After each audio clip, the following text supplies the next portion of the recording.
Thank you very much, John. Hello, everybody. Great to be here. I'm just going to share my screen, so just bear with me. I will introduce my colleague Arun properly when I hand it over to him, but you can see him on my screen, at least, sitting next to me. He's one of our innovation and growth specialists.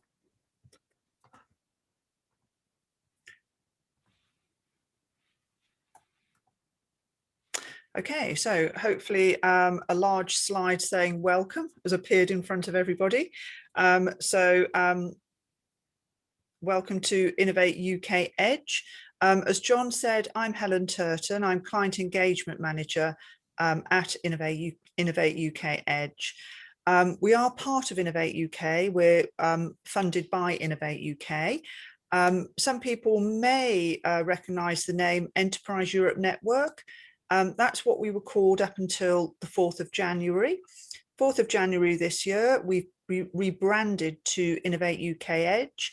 And that's to reflect the fact that by the end of this year, we will be 100% funded by Innovate UK. Whereas up until 4th of January, we had 20% funding by the EC, and that'll continue through to December. So Innovate UK Edge, so what do we do? Well, we do this. We enable ambitious, innovative SMEs to accelerate their growth and achieve scale. So how we do this is we help businesses to exploit their innovation. We work with businesses to help them source and explore funding and finance, and to enter new markets, whether that's new global markets or new vertical markets. We support businesses working with us to do that. So in terms of our achievements, so over the last 12 months, Innovate UK Edge businesses in the east of England that we've been working with have seen impacts to these values. So across 46 businesses that our innovation and growth specialists have been working with, we've helped them to raise £20.7 million in funding and finance. We've worked with 18 businesses who have helped, we've helped support them to make cost savings of £783,000. And across 107 businesses, we've helped them safeguard and create 638 jobs. So we're very much about working with businesses and helping them actually achieve real impact.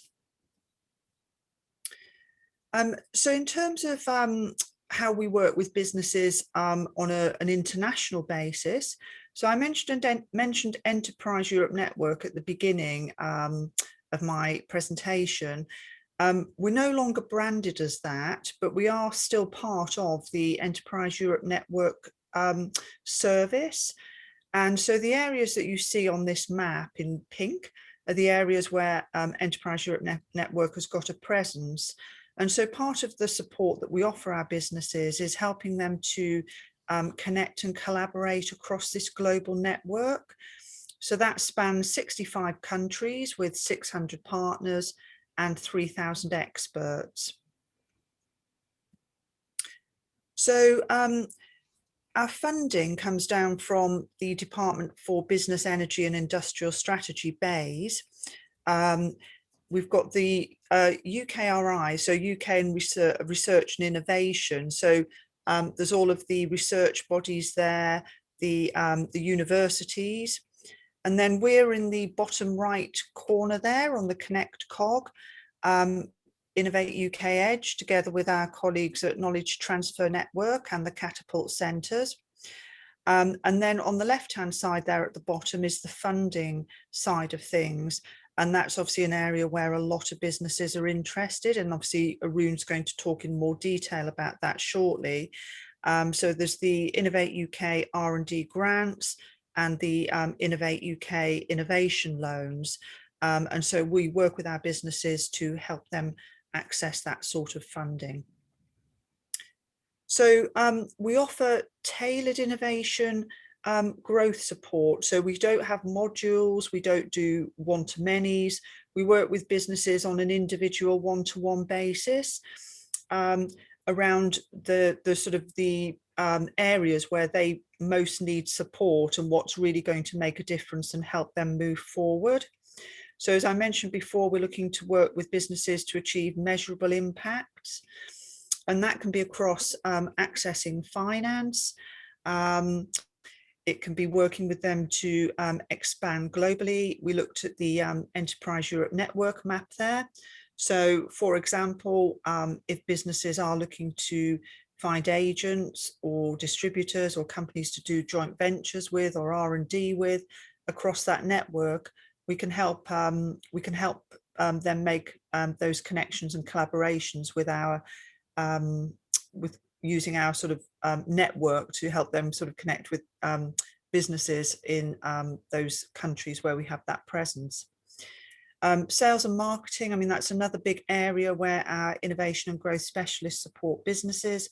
So that can be around helping businesses to develop their marketing strategy, working with them on a go-to-market plan to launch their new innovation.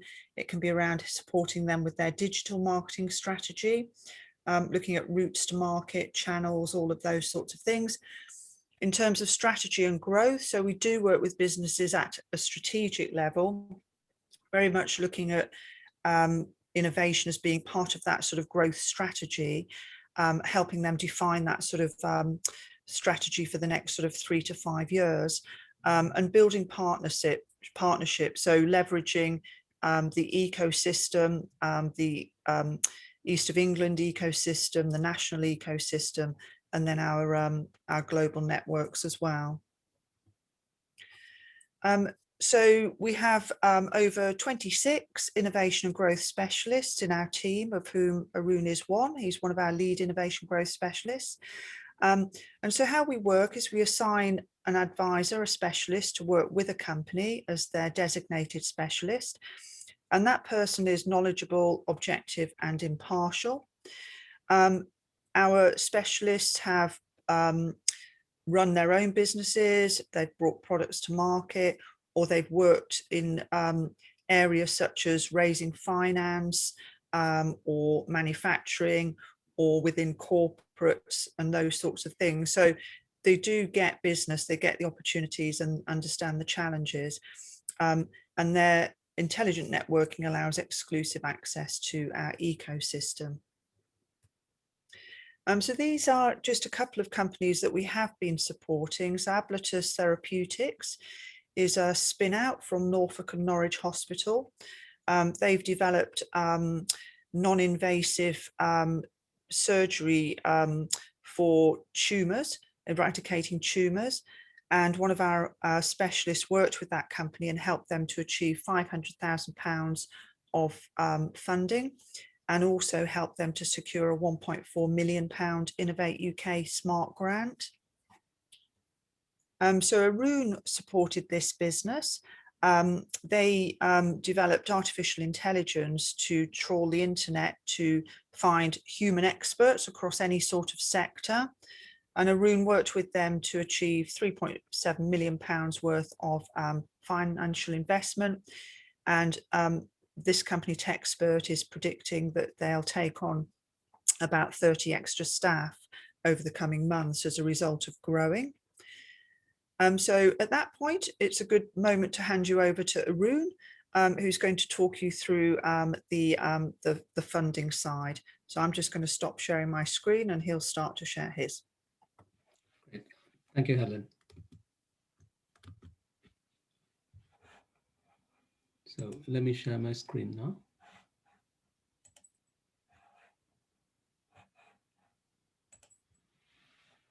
Right. So you should be able to see my screen now. Great. Hi, everybody. Great introduction, Helen. Yeah, as Helen highlighted, I'm one of the senior innovation advisors. I also lead a team of advisors, and collectively, me and my team support about 100 businesses currently. And we have multiple teams like myself across the board. And overall, we cover the whole of East of England. And TechSpert is one of the companies that I've supported. They came to us at an interesting phase in their growth journey. They've been growing well, but they had to actually raise external equity funding.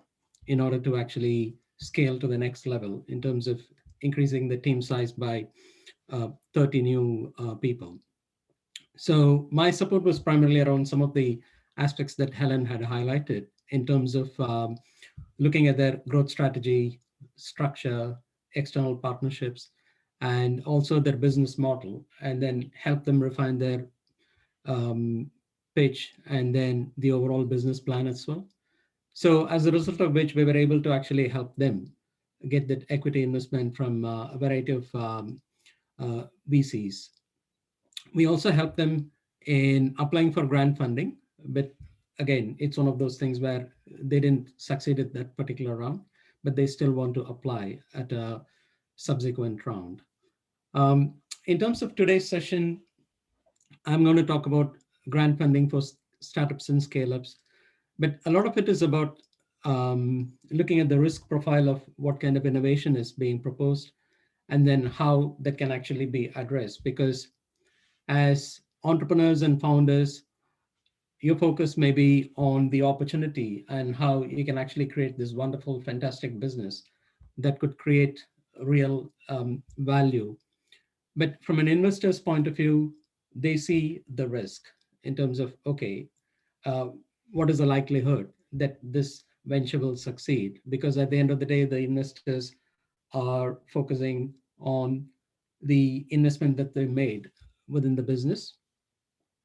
And that's where grant funding actually comes into play, because innovation is risky. Not all ideas get to market successfully. So the role of grant funding is to basically help de-risk and improve the investability of any new idea or proposition. And that's where the opening part of this presentation will focus on. And as I mentioned earlier, starting up and scaling involves a number of risks. So the idea is to how to reduce the risk that any new idea or innovation faces. Because at the top, you can see the various commercial stages. You have the seed stage, the startup stage, early growth, and then the business or the venture becomes established. And during the journey, there are a number of risks that it needs to face and address. And they can be technology risk in terms of if it is a really innovative technology, and if I plug it in, will it come on? It could be market risk. Okay, it works, but will somebody buy it? Who will buy and how much will they pay for it?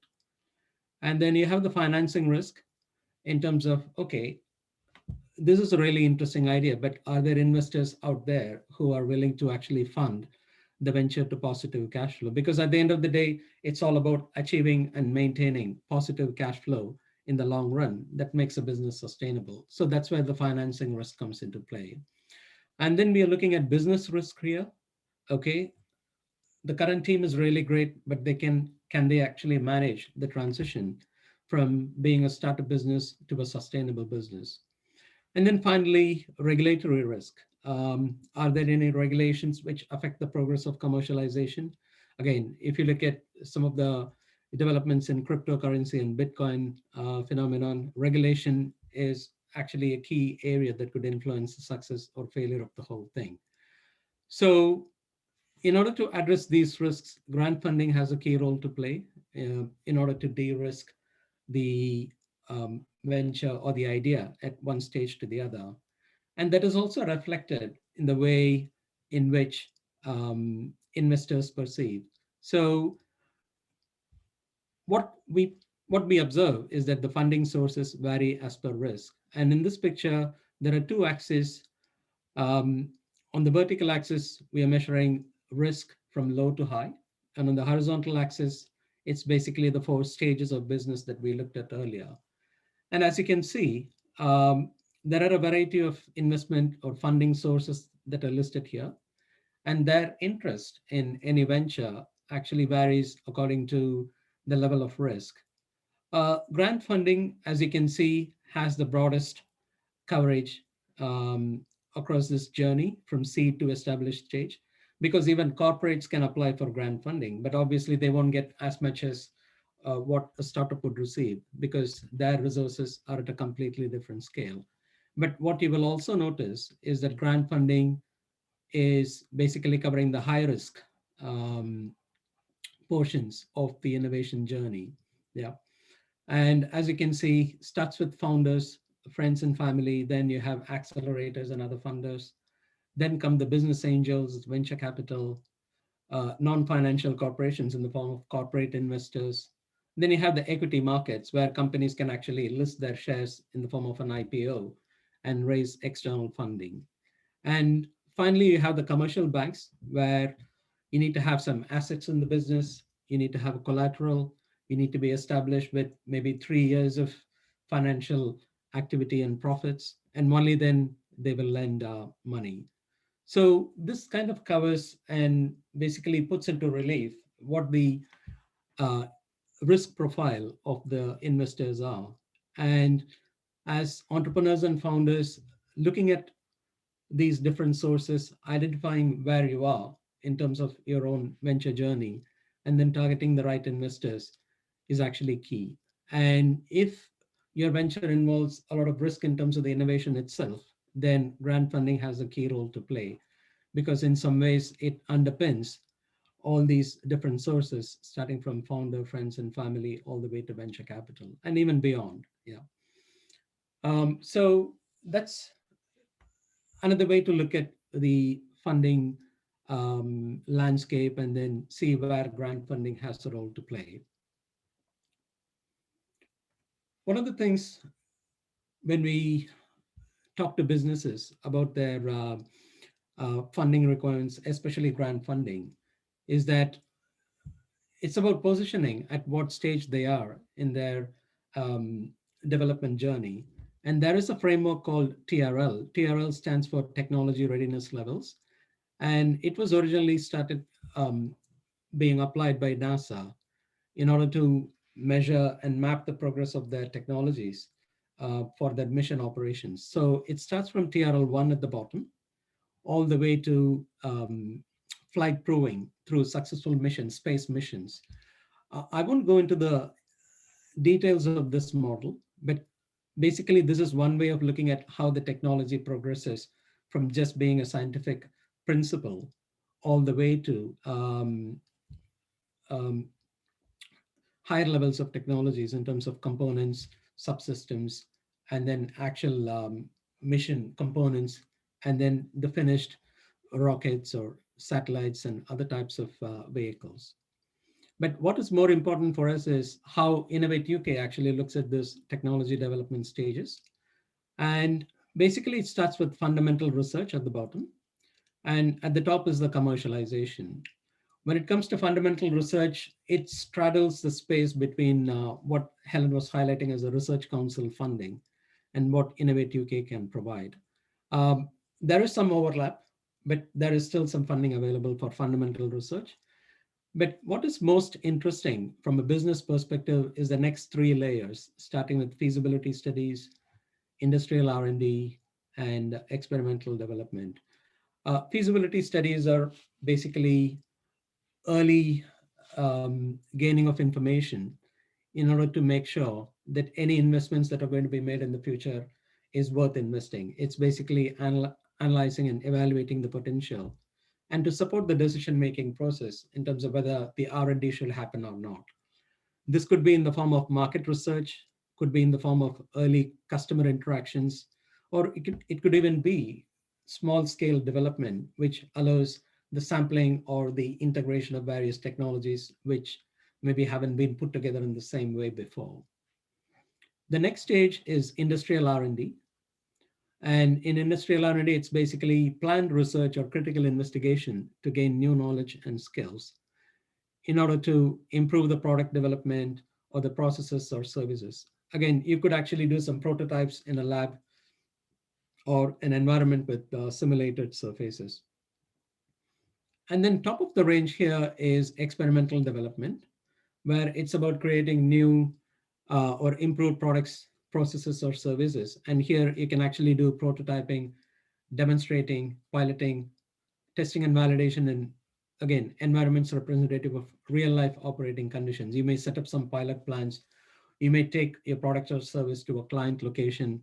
They may not using it for their live operations, but there may be some simulated, but they are representative. It's not like you're doing it in your own premises or facilities. So these three are the different classifications of development stages that you need to identify and highlight in any grant application that you make to Innovate UK. And then at the top layer, you have commercialization, where it's about delivering new or improved products, processes, or services to customers through commercial exploitation of technology. And here it's more about um, go-to-market, building channels, and so on. There is some funding available from Innovate UK, but it's not in the form of grants, but loans, which I will cover later on. So that kind of sets the scene for diving deeper into what kind of grant funding is available and how it actually relates to um, maybe your own ideas and ventures. Now, before we move on to that, I just wanted to bring back the funding sources once again.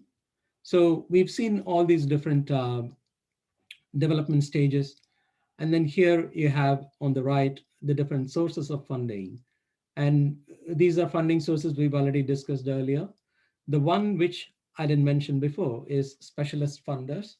Sometimes some charitable organizations can also fund innovation, cancer research, Wellcome Trust, Gates Foundation, and others actually provide some funding to support innovation in the earlier stages. Yeah. So this kind of summarizes and brings back what we talked about, the funding sources and the risk, what are the investment, the developmental stages, and what are the investment sources that could actually put money into those development stages. Yeah. So with that, we actually move into the details of the various grant schemes that are available. Here, what you have is the Innovate UK open competition. These are like regular competitions. They are open to the best cutting edge or disruptive ideas or concepts. On an average, there is an open competition every quarter. And there is a competition currently which is open. And it closes on the 26th of May 2021. The focus of this is, again, cutting edge or disruptive ideas or concepts, looking to commercialization. The project cost can be anywhere between 25K to 500K. And the 25K is where the feasibility studies start. The project duration can be anywhere between 6 to 36 months. But for the smaller range, the projects can only be up to 18 months, and it can be single company or collaborative. For larger projects like beyond the 500K mark, it has to be 19 to 36 months. But in those cases, it's collaborative only. Yeah. And then the intervention, it depends upon company size and development stage. So as I mentioned earlier, a corporate can also apply here, but they may not actually get the same level of funding as a small company. For a small company, it's up to 70%. Medium-sized and also experimental development, which is a closer to market, the funding available is lower. So this is one which is an open competition. Any company can apply. It's not focused on any single sector or technology area. Hence, it's also very competitive because your applications might be competing with a completely different sector. Then it's a case of how well the application is put together and how good the project is, rather than any sector specific focus. And then there are a number of other competitions as well.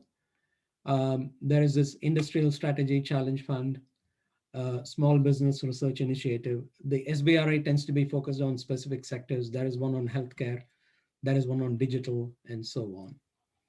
Then there are some special purpose schemes like the investment accelerators, where you submit a project, you get grant funding, but there is also match funding from venture capitalists. So that way, the venture capitalist investment is in the form of equity funding, whereas you also have the grant funding. So the way it works is that you don't have to raise all your funding from equity only. So there is some grant which is non-dilutive for the business. Then there are some very specific initiatives like low carbon capability focusing on automotive sector, or it could be evaluating innovative medical technologies, or it could also be focused on agri-tech. There are other catalysts as well, clean tech, energy, and then biomedical catalyst. So these are like long-running programs. R8 stands for round 8. So there have been like 8 rounds of agri-tech catalyst competitions in the past, and more are expected in the future. And the latest information for these kind of competitions, it's available in this link here. Again, it's part of the UK government gateway service. And you can visit this particular website and then do a search on what competitions are available. Normally, there are about 10 to 20 competitions that's always open across different sectors. So it's also a matter of timing in terms of what you're trying to do and which competitions are open. So in order to address maybe the mismatches, the open competition can actually play a role because, yeah, irrespective of what sector you are, you can apply for it at any given time. I mentioned about innovation loans earlier. Again, these are for game-changing innovations with strong commercial potential. For later stage projects, it's about taking the innovation to market, and the available amounts are between 100K and 1 million. And it's basically a 10-year time frame where you can, once you apply for, and if you've been selected for getting an innovation loan, you have a 3-year time frame to draw down the capital. And then interest-only payments up to 2 years. So you have a 5-year window where you draw down and also you pay interest only. And then the capital repayment with interest, it's again up to 5 years after the first 5 years. So totally, you're looking at a 10-year time frame. And the interest rates are based on what the Bank of England rates are. And currently they are 3.7%. The important thing about this innovation loan competition is that it's not only the project application that you're making, but it's also the business quality in terms of how strong the balance sheet of the business is, whether it has other sources of funding, and whether it is actually well capitalized or not. So that's innovation loans. Then I mentioned investment accelerators earlier. This is one which was active a while ago, but I've just included it here for an example in terms of how the model works. And the objective of this is to address angel and pre-seed investment gaps.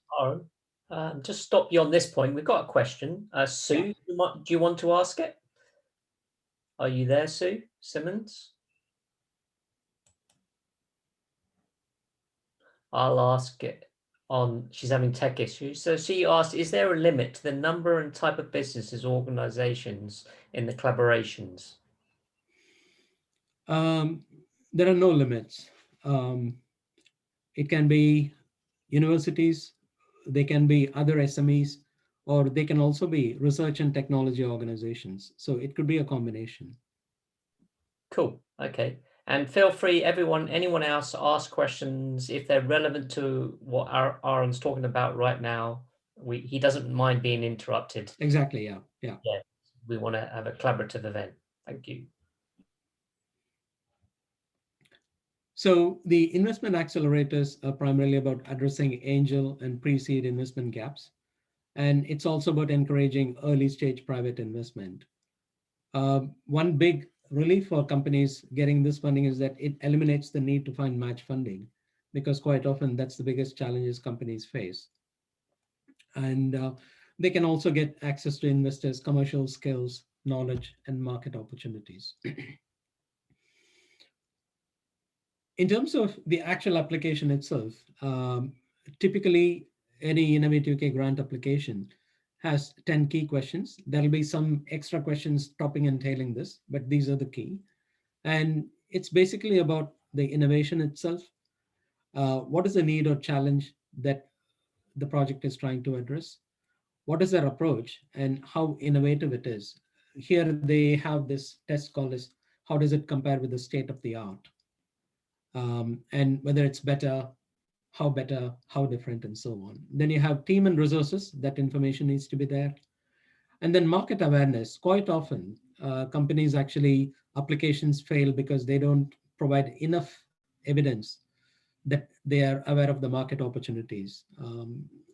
They do a great job with respect to the technology, the innovation, the projects and other things. But when it comes to market awareness, that tends to be less information, and that hurts them really badly. And then outcomes and route to market. What are the project outcomes? What are the routes to market that the company is visualizing for taking this forward? What are the wider impacts in terms of the business, the industry, and the wider economy? And then the project management, what kind of approach that the company is going to take in managing this project? Because again, you need to present a really clear picture as to how the project will be executed, because it gives confidence to Innovate UK or any other funder um, that the project is well structured. Then you have risks here. What kind of risks that the project is facing and how are these being mitigated? And there is an expectation that a risk register is included in the application as well. And then additionality, what difference that this project is going to make to your business and what additional value is going to be created, not only for the business, but also, as I mentioned, the industry, the economy, and the society as such. And then costs and value for money, how much the project is going to cost, how is it going to deliver value, and what kind of metrics that these numbers mean to the company and to the project. And each response needs to be only 400 words, but it's quite difficult to actually crunch the response into 400 really concise words. And there are also appendices that you can include within the application with respect to innovation, team, risks, and project management. So some key aspects to consider here: independent evaluators. So the assessors for each application made, um, they are independent and they tend to come from a wide variety of industry backgrounds. And what they do is they review both the quality of the innovation and the commercial or business case. And then the overall score represents the weighted average of the individual evaluator scores.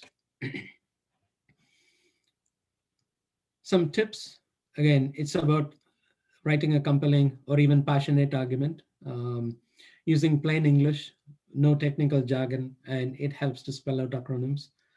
Sometimes the assessors assigned would be experienced in business, but not necessarily from your sector, in which case they may not follow all the technical jargon. And then answer the prompts and keep to the template format. So that way, keeping to the script actually helps a lot. And then present a strong commercial case. I see some questions coming through.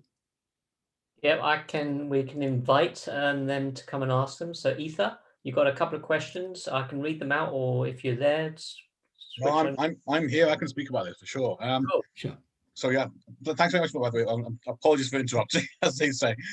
So there's two main questions that we generally have. Sometimes you can get innovations which are, by their nature, cross-cutting. They cut across multiple sort of sectors of expertise and can advance the state of the art in all those sectors. So how should a company that has one of those types of innovation present their arguments or case, because of the fact that the innovation might cut across several areas? I mean, certainly in our experience, because we're winners as well as losers, and we've seen marks being cannibalized by other expertise or lack thereof. How should an SME or a startup that's got something that's really cutting edge across multiple industries present their case for the best opportunity to get that funding? Right. When you say cutting across multiple sectors, is it the market opportunity or your operations themselves actually straddle multiple areas? It's the operations themselves, for example. So if I was to give one example from our losing set, so we've developed a fleet of, we've taken decentralized the factory basically, but also have a circular economy that we're basically put in a box. That has multiple innovations in terms of the polymers used, the processes associated with them, the way manufacturing is done, what that does for the climate, and crucially what it also does for healthcare and simplifying the kind of, I'll call it, operations of manufacturing, shortening that time between manufacture and use. So those are multiple areas, as you can totally see. And I know that there are obviously themes that people are trying to hit within Innovate UK and particular, I'll call it portfolios that Innovate UK are obviously trying to build. But in those particular cases, we've had situations where evaluations have simply been wrong about what their understanding is. We've had innovations which are good in one area, but also good in another area. And what you then get is the experts who aren't expertise in that area then start marking down or not knowing how to mark things, and that kind of often kind of flattens a mark. So all these are kind of, I'll call it pitfalls in a kind of a gauntlet, if you like, that you're trying to run to get to innovations. How should a kind of applicant present cases like that? Yeah.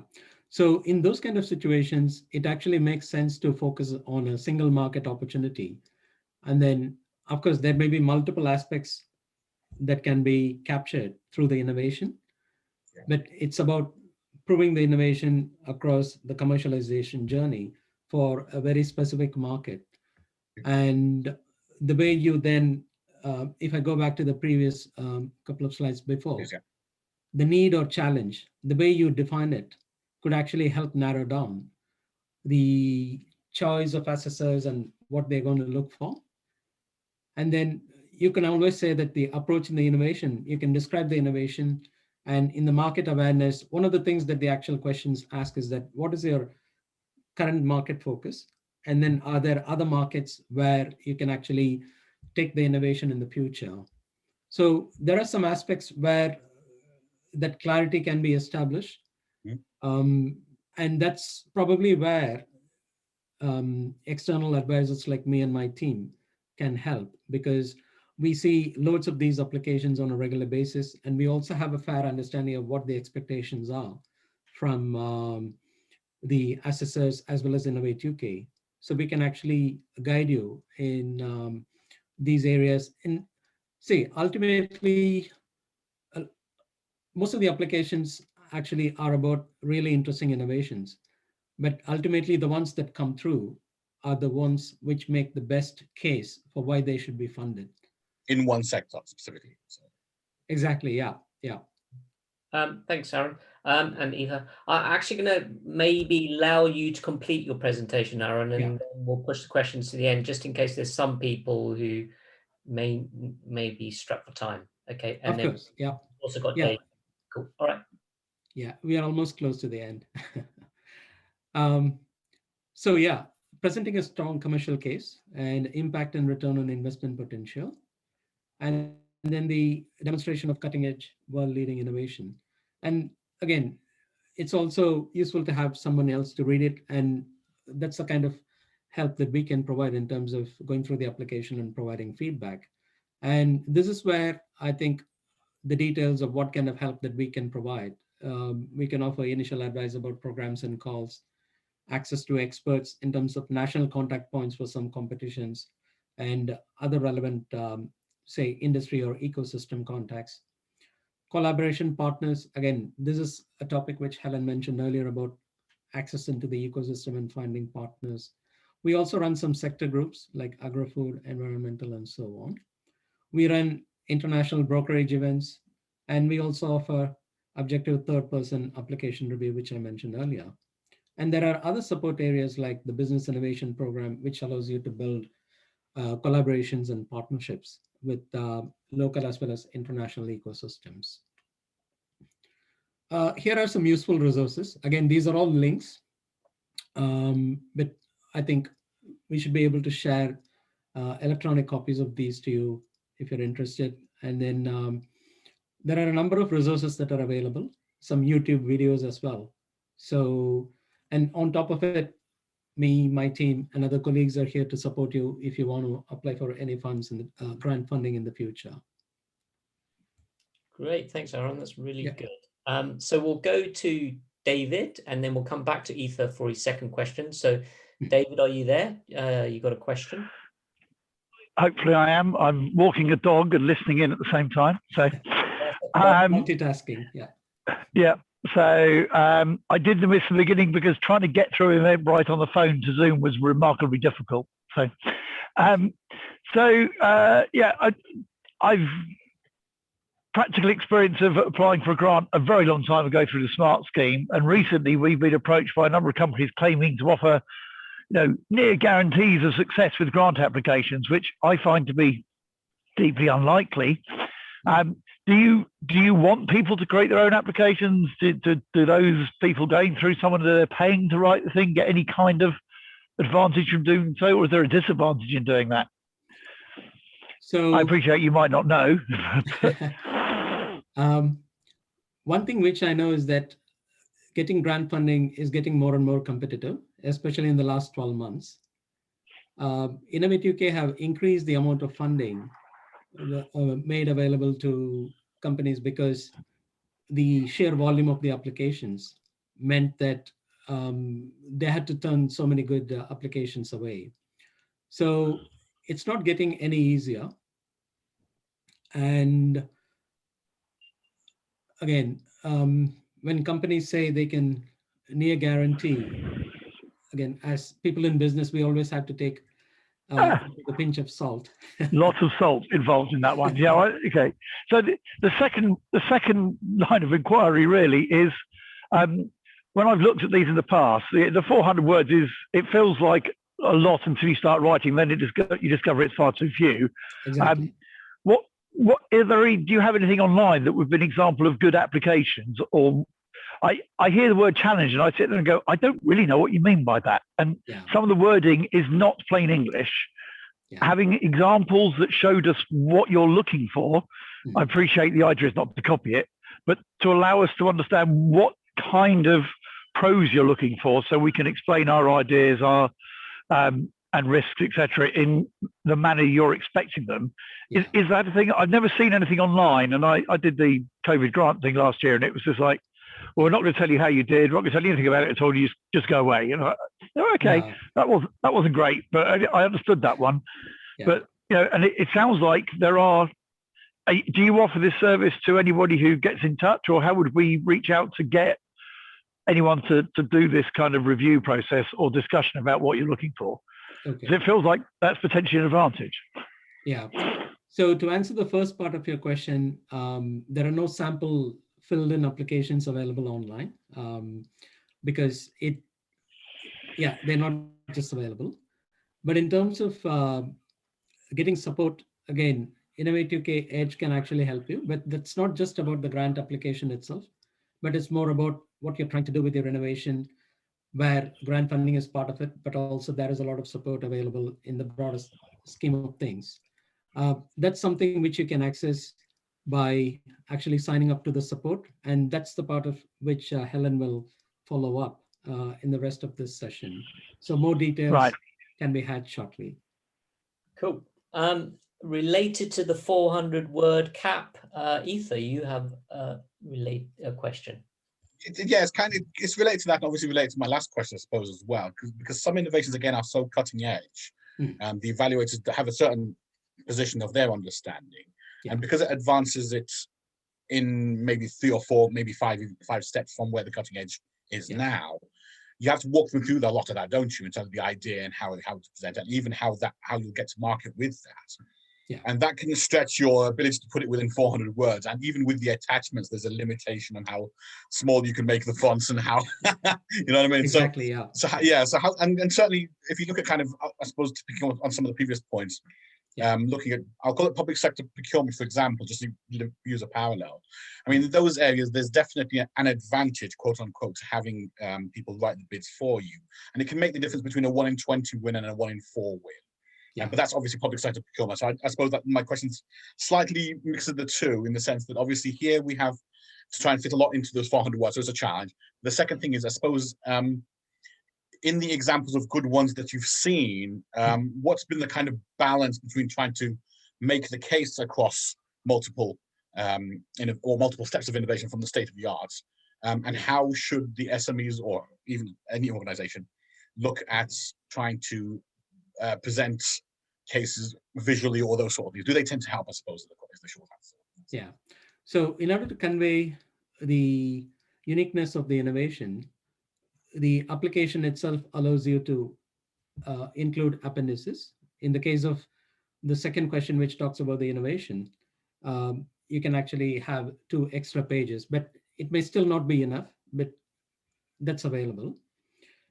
And to address the other question you had with respect to how to increase the likelihood of success, it's important to go for a very strong market opportunity with a crying need, and then demonstrate enough value in other markets in the subsequent stages, so that your initial commercialization has a strong foundation. And then there are also these follow-on opportunities which allow you to expand beyond that initial opportunity. It doesn't have to be the biggest opportunity, but it has to be the most appropriate and maximum value add that you can provide with your innovation. Can I just ask, I suppose, clarify what I meant by that? Because some innovations, while you can use them for one particular specialist use case, the trouble with that is it can seem quite expensive on a market scale, if that makes sense. But they gain their value across multiple sectors. Yeah. And that, I suppose, is the challenge there, because in terms of the market awareness, you can get marked down on an innovation because actually there's no viability in terms of its cost going forward. So, for example, 3D printing and healthcare was quite expensive given how they run it last year.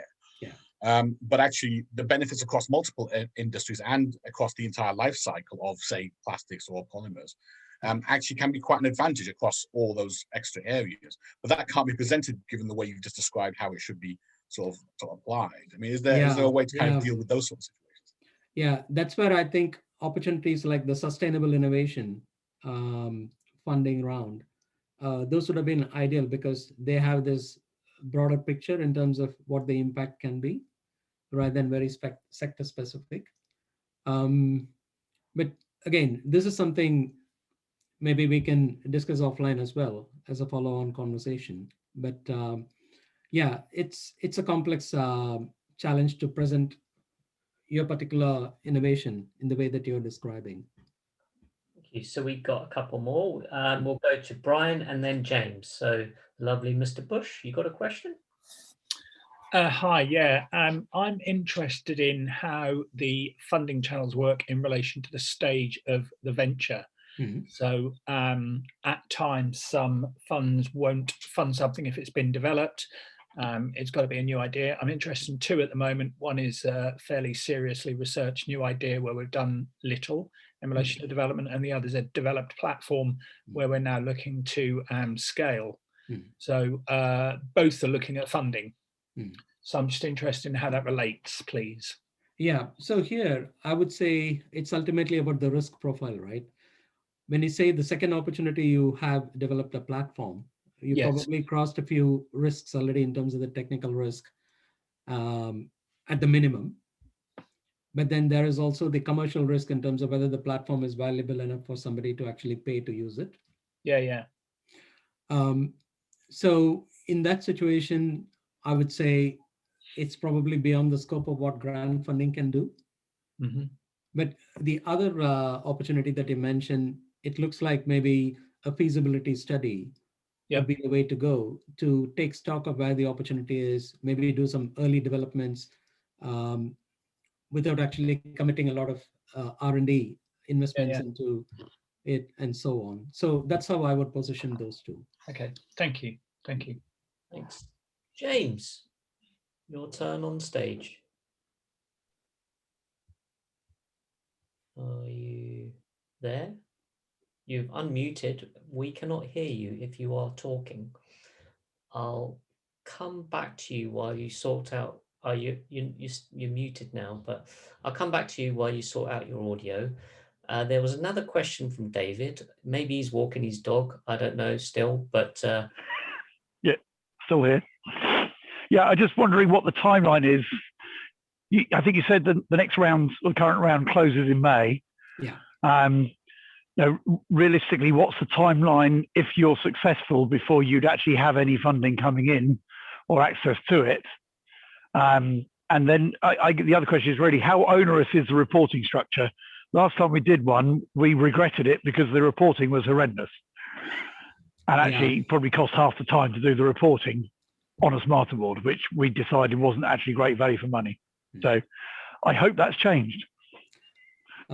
So in terms of the timelines, each round, when it finishes, it generally takes about 6 to 8 weeks for the results to be announced. But the timeline actually varies based on how many applications are submitted, and because of the higher volumes, there is always some kind of movement around when the announcements are made.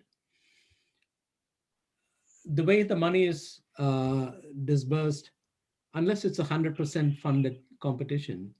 You have to spend some of the project funding for project money first, and then claim it back. So that works on a quarterly basis. So the first 3 months, the project will have to incur its costs, and then the company submits a claim, then they get paid within 10 to 12 days. So that's the way it works.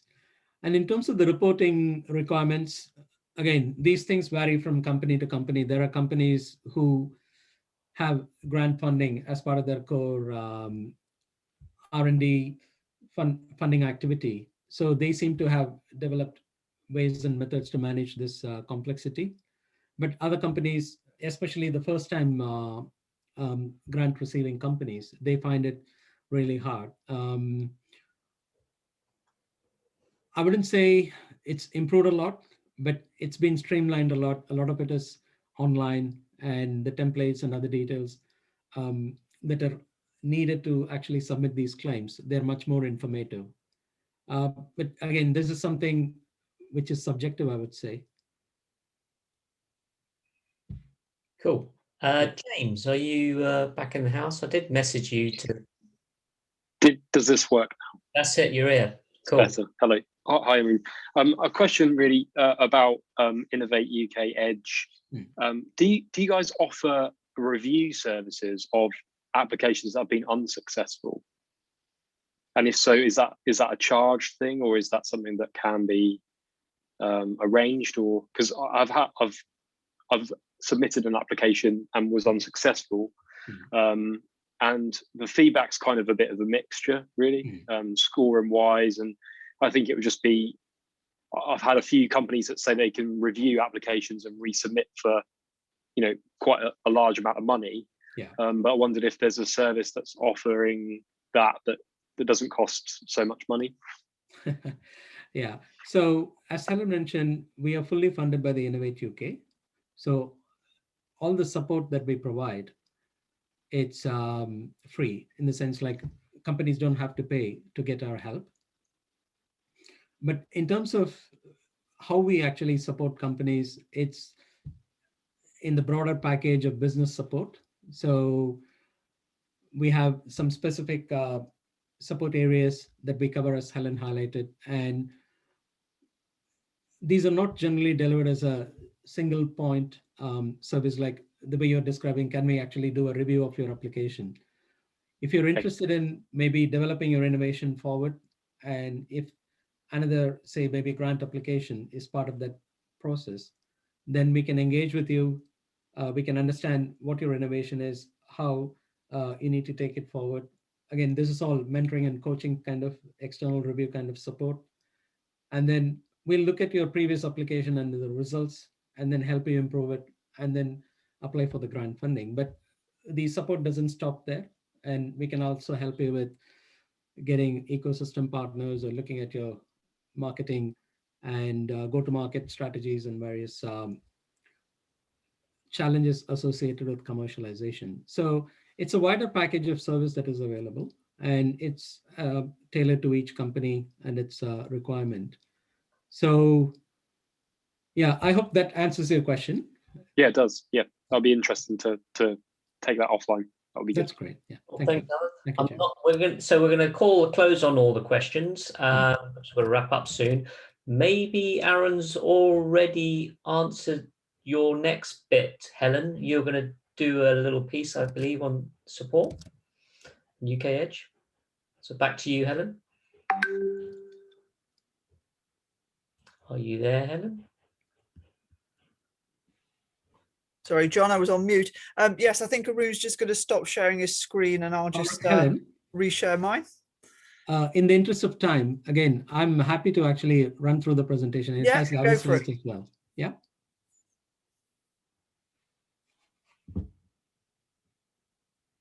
Okay, so in terms of the businesses that we can support, these are the basic sort of eligibility, suitability criteria.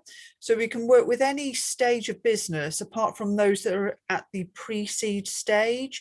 So if you're just at an idea stage, it's just all a concept, you don't have a prototype or a minimum viable product, or you're not close to that, then it's too early stage for us to support. We can work with businesses with up to 500 employees. I don't know whether that applies to anyone here tonight. In terms of the innovation, so Innovate UK criteria is that we work with businesses that are bringing out products and services that are going to disrupt the market in some way. So it's either radical innovation, it's filling a gap in the market that, you know, doesn't currently have anything sort of in that market that's doing that particular sort of service, or it can be incremental, it can be building upon what's already there, but it's doing it in a way that's, say, faster or more cost effectively or more efficiently or something like that. So there needs to be some sort of measurable impact, some measurable sort of disruption in the marketplace. The businesses that we work with need to have the potential to internationalize. So it doesn't mean you need to be internationalizing right now, but you need to have the potential and the ambition to do so. We need to work with businesses that have got a growth potential of about 20% per annum, and that can be a pre-COVID projection. And we can work with businesses that are pre-revenue, as long as they've got a business model that is scalable, that there's something scalable, repeatable there that has got that growth potential. And as with any sort of external coaching and mentoring support, the team, the senior people, the founder of the business needs to be open to that, open to external viewpoints, and to make the time for it. Next slide, please, Aru. So in terms of how we work with businesses, our customer journey, so we do a sign-up meeting with businesses. So we just go through a sort of a structured conversation, just really finding out more about what you're doing, what your innovation is. Are you sort of meeting the criteria that we've just looked at? Assuming that all sounds okay, we do an internal approval. We just make sure that what we're submitting is definitely fitting the remit of what Innovate UK will fund, because we draw our funding down from them for our specialists like Arun to work with companies. Assuming that's all okay, the next step, once you're approved for our support, is you're introduced to your designated innovation and growth specialist. So they work with you, delivering that bespoke innovation and growth support, assessing the impact as we go through that. And then for businesses with the highest growth potential, there is the opportunity for additional support. Typically, companies work with us around 5 days for about 5 days, and that's normally spread out over a time frame of about 6 months, 6 to 9 months. Those 5 days are broken down into sort of bite-sized chunks to suit the business. So you know, it would be, say, like a 2-hour session that you would have with your innovation and growth specialist. But again, it's, you know, tailored to you. And if a half a day is what you're looking for, then that's fine. Or, you know, it might be an hour and a half or something like that. Next slide, please, Aru. Yeah. So we will be following up with everybody who's said that they're happy for us to follow up with them. So our team will be sort of making contact with you, you know, if we can support you and that's something that you feel would be beneficial, then that would be great. And any sort of additional questions about the support? Cool. Well, we should be wrapping up now. How would I know if I've said... Sorry. Go, David.